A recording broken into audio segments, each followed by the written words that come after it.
Hello, everybody. Hope you're all okay tonight. We've got a story from Daniel in Ravenswood. He swears his grandfather's old radio played something unnatural. If you ever heard whispers through the static, email us. Now, turn off the lights, adjust the dial, and let's begin. Daniel never paid much attention to his grandfather's old belongings. Most of it was just dust-covered junk, faded books, rusted tools, and broken furniture stacked in the attic. But one evening, while clearing out the old house after his grandfather's passing, Daniel found something strange. It was an old radio, heavy, with cracked dials and faded lettering. It sat buried beneath a moth-eaten quilt. Something about it felt off. The tuning knob was rusted in place, stuck on 109.6 FM. Curious, he plugged it in. A low hum filled the room, followed by static, then a voice. Soft, unnatural. "Hello, Daniel." His breath caught. He hadn't spoken. He hadn't even touched the dial. Yet the voice on the other end was speaking to him. It's been a long time. The sound quality was distorted, like an old recording played on repeat. But then, something impossible happened.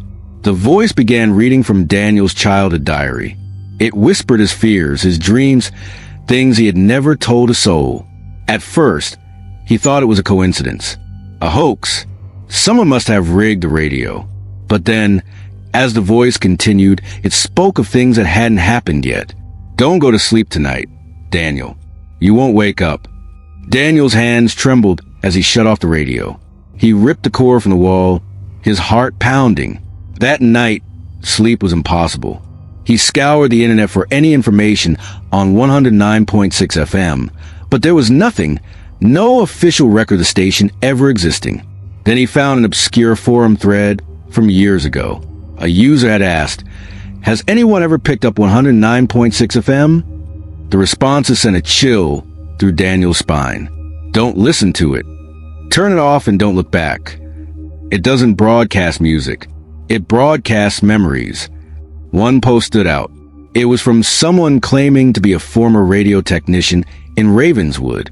They said 109.6 FM had been shut down in 1958, after the station's last broadcast ended in screaming. The radio host had reportedly vanished on air. The official story? Equipment failure. But locals whispered another truth. The radio waves carried messages from the dead. Daniel felt sick. That was just an urban legend, right? Just a weird coincidence? Then his phone lit up. Unknown caller. Shaking, he answered. "Why did you turn it off, Daniel?" He dropped the phone, heart hammering. The line was dead, but the static remained. Except this time, it wasn't coming from his phone. The radio was on again. Daniel hadn't plugged it back in. "You can't ignore me," the voice cooed. With a surge of panic, Daniel grabbed the radio and smashed it against the floor. The speakers cracked. The glass displays shattered, but the voice kept talking. Then he heard something behind him. A whisper, but not from the radio. From the mirror. His reflection was a second too late to move. The next morning, Daniel told his mother everything. She didn't believe him until she mentioned hearing something strange on her phone the night before. "It was weird," she said.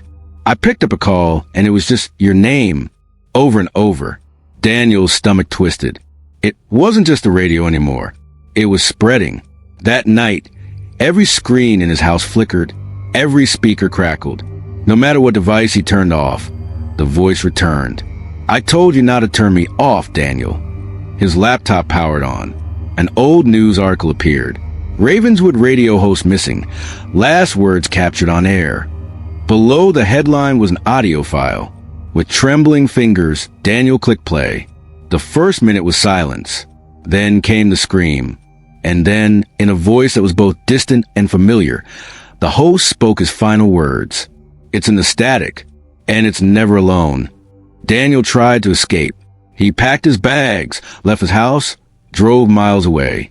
But no matter where he went, the broadcast followed. In motel rooms, gas stations, even in strangers' cars. Every radio, every speaker crackled with his name. At 3:33 a.m., his phone buzzed. One new voicemail. He almost didn't listen, but his shaking hands pressed play. The voice whispered, You should have listened, Daniel. The call came from his own number. His phone screen flickered. The reflection in the glass wasn't him anymore. Keep the lights on, and if you ever hear a voice in static, don't answer. Stay haunted, and remember, the dead are always listening. Hello, everybody. Hope you're all okay tonight. We got a chilling story from Lisa in Arizona. She's a long-haul trucker, and she swears she picked up a passenger that wasn't human. If you've ever seen something strange on an empty road, email us. Now, check your mirrors, lock your doors, and let's begin. Lisa had been driving for nearly 10 hours straight.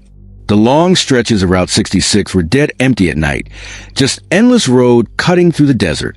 The only company she had was a crackling radio and the occasional headlights flashing past. It was close to 2 a.m. when she saw him, a man standing alone by the side of the road. She barely had time to process it, just a quick glimpse in her headlights. A dark figure, unmoving, staring straight ahead. She passed him in a blink, but the moment she did, her passenger seat creaked. Lisa's hands tightened on the wheel. She hadn't stopped. She hadn't picked anyone up. And yet, there was a weight beside her. Her skin prickled. Slowly, she glanced to the right. The seat was empty, but the indentation was there, like something was sitting there, watching her. Lisa's heart pounded, but she forced herself to breathe. Maybe she was tired. Maybe she was imagining things. But then her GPS flickered. The road signs ahead didn't make sense. Welcome to Red Hollow. Lisa frowned.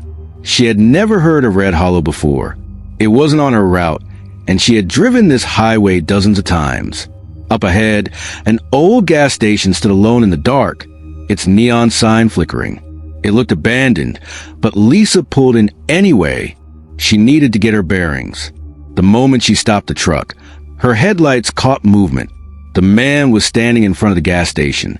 She swore he hadn't been there a second ago. Lisa locked the doors. Something about him felt wrong. His face was blurry. The longer she looked, the harder it was to make out any details.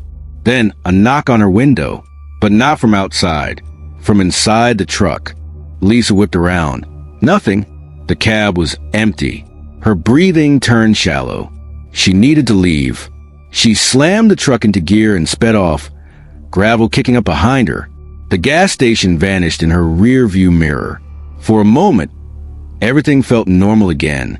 Then the radio turned on by itself. Static, a voice buried beneath the noise. Why did you leave me behind? Lisa's grip tightened. She switched off the radio. It turned back on. You were supposed to take me home. A cold chill spread through the truck. The windshield fogged up from the inside. And then, in the frost, something started writing. I'm still here. Lisa's vision blurred. She rubbed the windshield, trying to clear it. But when she did, she wasn't on Route 66 anymore. The highway was gone. She was on a narrow road lined with rotting buildings. Faded billboards advertised stores that no longer existed. Her GPS was dead. Her phone wouldn't turn on. And standing in the middle of the road, blocking her path, was him. He raised his hand and pointed. Behind him, a road sign stood tilted in the dirt. It read, Welcome to Red Hollow, population 1. The realization hit Lisa like a truck. Red Hollow wasn't on any map, because it didn't exist anymore. It was a ghost town, and she had just driven straight into it. Lisa had one choice. Floor it. Her tires screeched as she barreled toward the figure. But the moment her headlights hit him, he vanished. The buildings flickered out like a dying light bulb. The road stretched forward again, back to Route 66. She was free, or so she thought. Hours later, as the sun began rising, Lisa let out a breath of relief. The worst was over. She reached for her coffee cup, and that's when she saw it. The indentation in the passenger seat was still there, and in the rear-view mirror, a blurry face stared back at her. Keep your eyes on the road, and if you ever see a hitchhiker standing alone, don't stop. Stay haunted, and remember, some passengers never leave.